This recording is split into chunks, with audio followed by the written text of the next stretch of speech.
caught in the crossfire. Hey guys, it's me Jiro and welcome back to my channel. For today's video, I'll teach you guys on how to add bounce or shakes on your TikTok videos for free.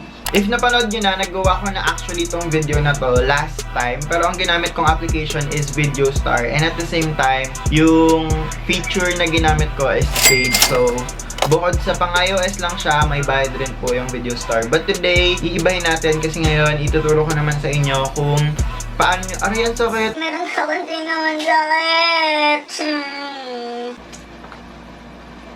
Oh. Kung meron man po akong mispronounce na words today and kung medyo uncomfortable yung feeling ko, magbasensya nyo kasi may singaw ko dito sa ilalim ng labi ko. So, ayan. Anyways, going back, nagawa ko na to before and kasi bayad yung Video Star and at the same time, pang iOS lang siya. And ngayon, ituturo ko naman sa inyo para magawa to ng both iOS users and Android users and at the same time, wala po kayong babayarang kahit ano. But before we start, let's do some shoutouts. Shoutout kay Jo Marie Balcos, shoutout kay Vic Mar Novida, and shoutout kay Sheet Fu Novida. Kung gusto mo shoutout sa next vlog ko, like, comment, subscribe, and be part of the #Notif Squad. So without further ado, let's start the video. Okay, first you need to edit a slow-mo video. If hindi nyo pa yun alam until now, hindi ko na lang po talaga alam. I wanna know kung meron pang hindi nakakaalam until now. Please let me know kung hindi nyo pa alam kung ano. Please comment sa comment box. Anyways, nakagawa na ko lang sa akin and simple lang siya. Yun, aura-aura kayo and then add music, tapos ganito yung kinalabasan ng sa akin. 먹으리 아니고 가까운 게 그냥가 왜들 그래 서럽게 Maria Maria Maria Maria 빛나는 밤이야 날 괴롭히지 마 Oh Maria Maria Maria Ayan, super trending niyang Maria na sound na yan. So, ayan yung gagamitin natin ngayon. Okay, pupunta tayo sa CapCut. Okay guys, so andito na tayo ngayon sa CapCut. And ang gagawin natin is click natin new project and then add natin tong video natin. Yan, like that. And then, nandito na siya, ang gagawin naman natin is you'll play the video and ipopost mo siya bago mag-beat drop kung saan mo ilalagay yung shake or bounce. Ayan, hanapin na. Dito yung banda eh. Maria Maria Maria Maria 빛나는 밤이야 Ayun, dito ako maglalagay. Dito. Ayun. Yan. Yan. Ay. Okay, so hanapin mo kung saang part ka maglalagay ng beat drop. Ako dito ko siya ilalagay. So, tag-drop mo lang yung mismong clip hanggang lumabas tong split, speed, volume, animation. And yung gagawin mo is split. Okay, yan. So, continue mo lang siya hanggang dulo and hanapin mo yung parts kung saan mo gustong maglagay ng bounce or shakes.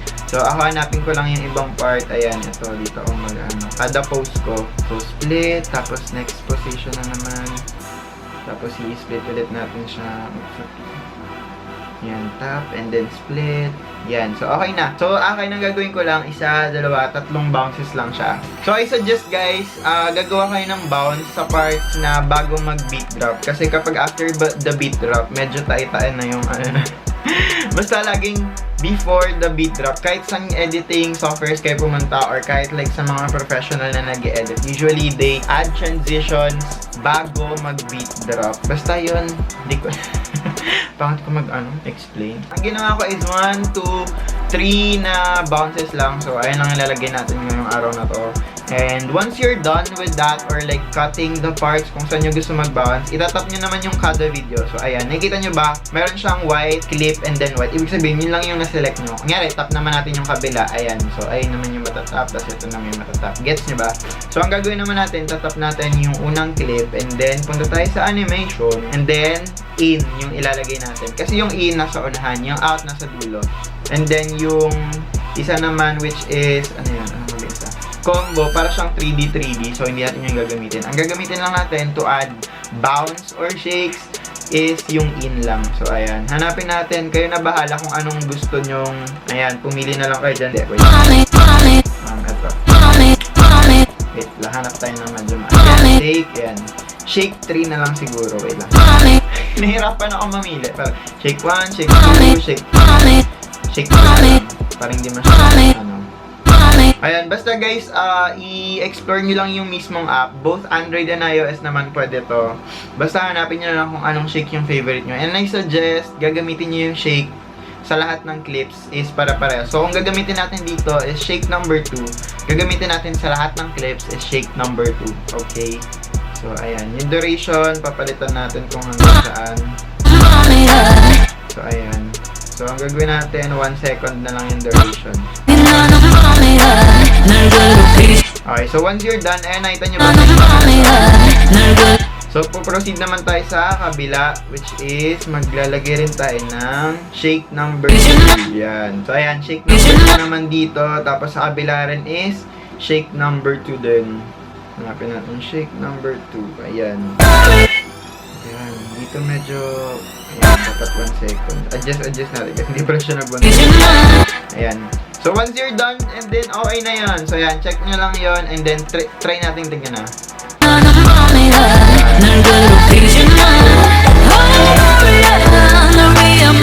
Diba guys, that was so easy. Actually, mas mabilis pa siyang gawin sa CapCut kaysa sa Video Star. So, na-edit ko na siya and nalagyan ko na siya ng mga effects na kung ano-ano. And kapag tama yung ginawa nyo, ganito yung magiging itsura niya.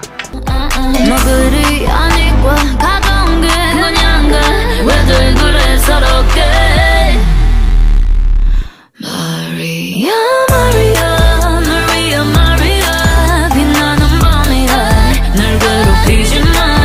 Maria, Maria, Maria.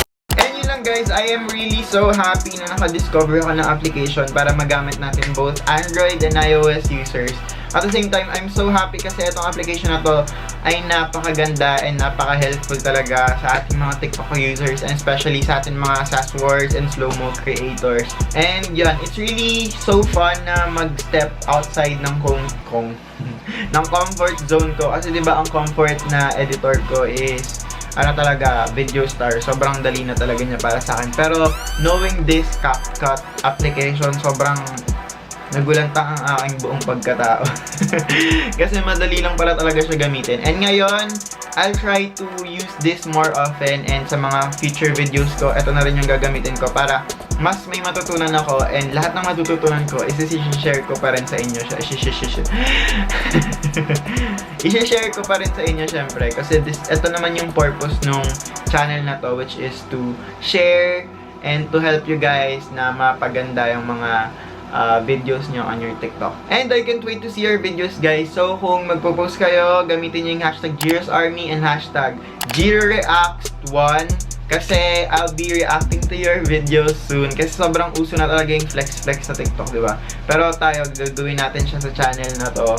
So yan, gamitin nyo yung hashtag Jiro's Army and JiroReacts1 kasi wala, yun. Papanoorin natin dito. Natutry ko kayong ipa-follow sa lahat ng mga nanonood. And I hope you guys like this video. If you do, please do give this video a huge thumbs up. Go subscribe and tap the notification bell so you get notified whenever I upload a new video. And also, follow me on all my social media accounts. Lahat ng link ay nasa description box. And lastly guys, I will be launching my Pop Socket line soon. So, sana abangan niyo po yun. I'm really so excited to launch my Pop Socket line. Sana supportahan niyo po yun. And yun lang guys. Thank you so much for watching this video. Sana makita ulit kita on my next vlog. Stay awesome and God bless. Bye. Caught in the crossfire.